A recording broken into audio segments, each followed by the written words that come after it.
Dalam sebuah hadis yang diriwayatkan Al-Bukhari dan Muslim dari sahabat yang mulia Sahal bin Sa'ad As-Sa'idi radhiyallahu anhu, Rasulullah sallallahu alaihi wasallam bersabda, "Wa innamal a'mal bi khawatimiha." Sesungguhnya amalan-amalan itu hanyalah tergantung pada penutupannya. Di antara makna hadis ini jemaah sekalian dijelaskan oleh para ulama adalah penilaian Allah Subhanahu wa taala terhadap amalan-amalan kita itu di bagian akhir. Apabila bagian akhir baik, meskipun bagian awalnya ada kekurangan, maka nilainya baik. Dan kebalikannya, meskipun bagian awalnya baik, tapi bagian akhirnya buruk, maka dinilai buruk. Ini di antara makna hadis. Oleh karenanya jemaah sekalian, berdasarkan hadis ini, para ulama menasihati kita untuk lebih bersungguh-sungguh di 10 hari terakhir Ramadan. Karena itulah penutupannya. Itulah babak finalnya. Syekhul Islam Ahmad bin Abdul Halim Al-Harrani rahimahullahu ta'ala mengatakan, wal i'tibar bikamalin nihayah la binaqsi al-bidayah. Yang menjadi ukuran adalah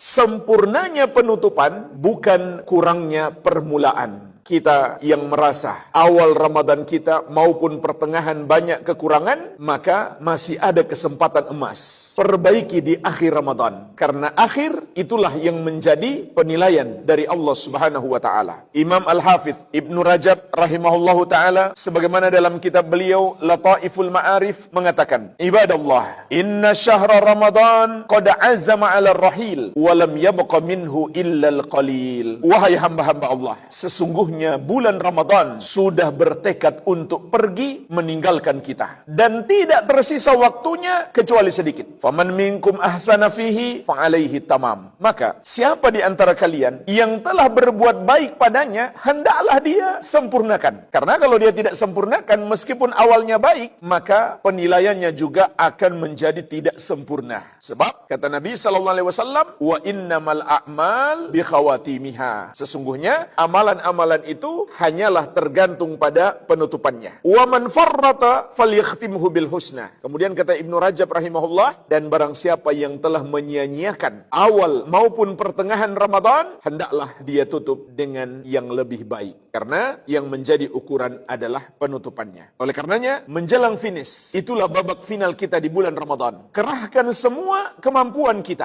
untuk beribadah kepada Allah Subhanahu wa taala. Ummul Mukminin Aisyah radhiyallahu anha sebagaimana dalam hadis yang diriwayatkan Imam Muslim mengatakan, kana Rasulullah sallallahu alaihi wasallam yajtahidu fil ashril awakhir ma la yajtahidu fi ghairihi. Rasulullah sallallahu alaihi wasallam bersungguh-sungguh meningkatkan ibadah beliau di 10 hari terakhir Ramadan melebihi hari-hari yang lain. Terutama jamaah sekalian di waktu malam demi meraih Lailatul Qadar yang lebih baik daripada 1000 bulan. Oleh karenanya, petunjuk Nabi Muhammad sallallahu alaihi wasallam adalah meningkatkan ibadah di keseluruhan dari 10 malam terakhir Ramadan. Dalam hadis yang diriwayatkan Al-Bukhari dan Muslim dari Ummul Mukminin Aisyah radhiyallahu anha, beliau mengatakan, kana an-nabiyyu sallallahu alaihi wasallam idza dakhala al-ashru shadda mi'zarahu wa ahya lailahu wa ayqadha ahlahu. Nabi sallallahu alaihi wasallam apabila masuk 10 malam terakhir Ramadan, beliau melakukan 3 hal. Yang pertama, shadda mi'zarahu, beliau mengencangkan sarungnya. Para ulama menerangkan jemaah sekalian, makna beliau mengencangkan sarungnya adalah beliau tidak berhubungan suami istri sama sekali, demi untuk lebih fokus ibadah. Kemudian yang kedua, wa ahya lailahu, dan beliau menghidupkan malamnya. Imam An-Nawawi rahimahullah mengatakan, ay istagraqahu bisahar fi sholati wa ghairiha. Maksudnya adalah